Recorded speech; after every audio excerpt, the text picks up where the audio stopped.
Sal, we must have been through this 50 times already. And we'll go through it another 50 if that's what it takes. 9:30, lights out. God begins his rounds. How we doing tonight, Ferguson? Family good? Doing great, Mr. DeLuca. My boy Tommy, it's almost 6 now. Ain't that swell? Hey, Finn, you get that tip for Saturday's race yet? I'm working on it. Right now. You gonna shut him up? Or do I gotta do it? You know the rules, handsome. No talking. 9:35, the Weasel launches into a song and dance routine. Damn it, Arlington. You gotta get the doc! Better be the real deal this time.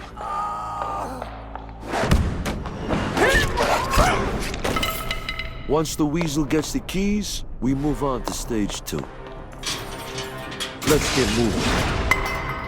Here you go, fellas. Courtesy of the Warden's private collection. Boys in the laundry stashed the parts? Of course they fucking did. What the fuck? I killed him. You've been in the joint too long, Al. You've forgotten how to get shit done.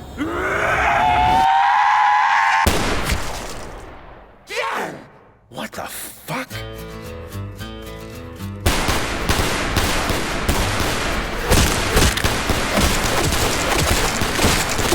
But I'm gonna break. This ain't right. Something weird's going on here.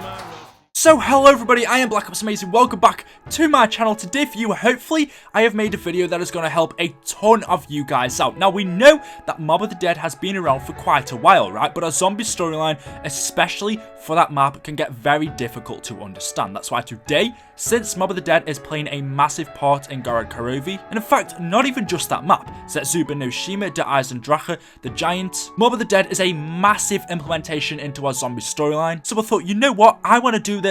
I think it's going to help a ton of you guys out, and I believe I was actually one of the first people to make a storyline video about Mob of the Dead itself. And I think that video to this day is still one of the most viewed videos on that storyline, but I have to admit, some of the stuff in there is wrong. And now since we have a lot more knowledge about not just Mob of the Dead, but the whole storyline in general, I thought, you know what, it's probably best for this wonderful community we have here if I just do a whole video on the Mob of the Dead storyline. So if you want to, you could use this video as a reference in the future, because I believe in DLC 3 and especially 4, Mob of the Dead is going to be playing a massive role. So it's important to fully understand what is going on in that map. Hopefully you enjoyed today's video. I'm going to try my very best. I spent days trying to gather all of the information for this video, so if we could reach the goal of 6,666 like ratings, but if not, it's fine, don't worry. Thank you for tuning in and enjoy the video. Here we go. Now, Mob of the Dead is based around our 4 inmates: Sal DeLuca, Billy Hansen, Michael Finn O'Leary, and Albert the Weasel Arlington. Sal DeLuca was the mob boss. He built his empire on gambling, prostitution, and the distribution of alcohol. And Sal used the money he gained from all this to set up his own mob. Now, we know that the mob was active since at least 1922. We know from quotes that Sal says in the game that his mob took part in turf wars, which is basically a fight between 2 different groups over territory. However, Sal rarely got involved with any of the dirty work and instead got someone else to do this for him, and his name was Billy Hansen. Billy, after being hired by Sal, specifically specialized in dealing with Sal's enemies in gruesome ways that could make the headlines. Billy not only looked up to his boss, Sal, but also to his older co-worker, Michael Finn O'Leary. Finn, expanding on Sal's business, owned a bar in Morgue City called O'Leary's B&L, helping Sal to distribute his alcohol through Finn's bar in Morgue City. Not only that, but Finn would help the mob to gain money through gambling fraud. After Sal had hired Billy and Finn to help in his gang, he needed just one more member, and this was Albert Arlington. Arlington was the money handler. He was the con man. Billy claimed he could con people out of their souls. Arlington was the best of his kind. But after years of Sal's mob being active, going about their business, things finally started to crumble. And Sal DeLuca, along with his fellow mobsters, Billy, Michael, and Albert, were eventually caught and arrested. Arlington had been caught taking part in a Los Angeles heist. Billy was convicted of 116 counts of murders. Finn convicted of 16 counts of gambling fraud. And Sal convicted for being the mastermind behind all of this. Eventually, the 4 inmates together were imprisoned on Alcatraz Island, where they were to serve hefty sentences. However, not long after, Albert Arlington devised a plan. He devised a plan to escape the island on a makeshift aircraft of his own design, and somehow convinced the 3 other mobsters, Sal, Billy, and Finn, to participate in the escape plan. And on the night of December 31st, 1933, is when Al and the group decided that that would be the night that they needed to escape. And so they set their plan in motion. Somehow together, the 4 mobsters escaped from their cells. But soon enough into their escape plan, the joint effort between them descended into quarrels and fighting. After numerous complications, the 3 mobsters became hostile towards Arlington. Arlington's plan wasn't going as expected. It became complicated, and this worried and frustrated the other 3 inmates. And so the plan was quickly abandoned, and the plane was never constructed, much to the frustration of the mobsters. With Sal, Billy, and Finn still angry at Arlington for the failure of the plan, with them having escaped their cells, but no plan on what to do next, instead the 3 constructed makeshift weapons. They then lured Arlington to the roof of the prison, where they attacked him and left him to bleed to death on the night of December the 31st, 1933. Not long after killing Arlington on the rooftop, the 3 inmates were quickly found and recaptured, and for their murder of Albert Arlington, the 3 were sentenced to death by electric chair. Their execution came in the morning of January 19th, 1934. After the death of the 4 original mobsters, the group were mysteriously sent back in time to the night of December 31st, 1933, in an alternate satanic iteration of Alcatraz prison. With the 4 mobsters having no memory of what originally happened, and with no memory of the escape plan's failure or the murder of Arlington, once again, Billy, Sal, Finn, and Arlington attempted to escape Alcatraz. But this time, after killing the Warden Ferguson, the prison quickly became overrun by zombies. The 4 inmates tried their best to fight them off, but eventually they became overrun and killed. After being killed once again in Alcatraz, this time by the zombies, the group were then sent back once again to Alcatraz on the night of 1933 in Afterlife. The group, although they didn't yet realise it, were now stuck in a time loop on Alcatraz Island in Purgatory. In reality, these characters are all dead, but they didn't yet know this. And once again, the characters had no memory of them killing Arlington, of the failure of the escape plan, and once again set out to escape Alcatraz Island. But this time they set out to build Arlington's plane, and although the plane is built, upon their attempt to escape the island,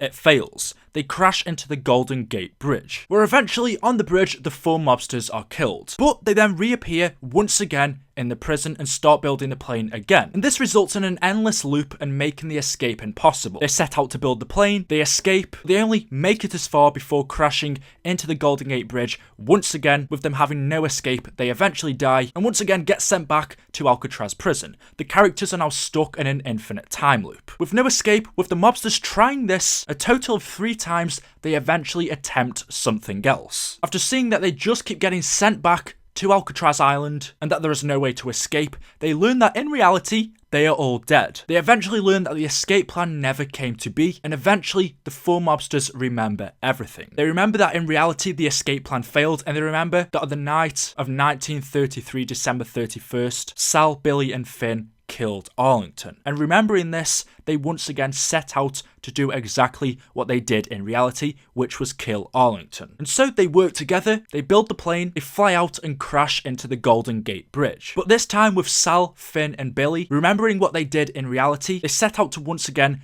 kill Arlington to try to escape Alcatraz. If Sal, Billy, and Finn kill Arlington just like they did in reality, then the cycle continues. The mobsters all die once again. They are still trapped in Alcatraz Island because they've just replayed out the same events, the same exact reason that they got sent to this iteration of hell in the first place. But if Arlington kills Sal, Billy, and Finn, then the cycle has been broken. The event that took place where Arlington was killed in reality, this time doesn't take place, and so the loop cannot play over again, and therefore it is broken, leaving Arlington free to escape the bridge because he is the only mobster left, whilst this time it is the other 3 that have died. And that, ladies and gentlemen, is the full storyline for Mob of the Dead. Honestly, I've been wanting to make this video for a long time, and it's taken me so long to just gather everything because it's a really confusing map, but hopefully for now in the future this is going to help a ton of people out. If you want to really drop a like rating, then what are you doing? If you could just take a second, scroll down, smack the like button, that'd be appreciated. But before I finish, I want to quickly clear a few things up, and I also want to show you the audio logs that tell you a basic overview of what happened on the night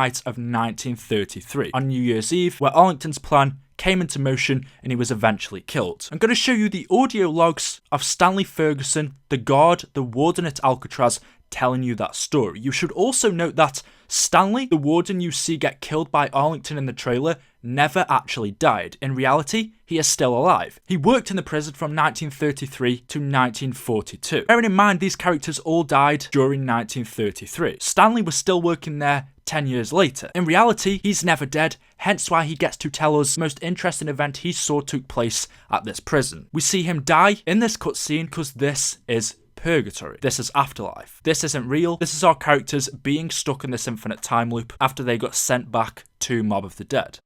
My name is Stanley Ferguson. I was a guard at Alcatraz from 1933 to 1942.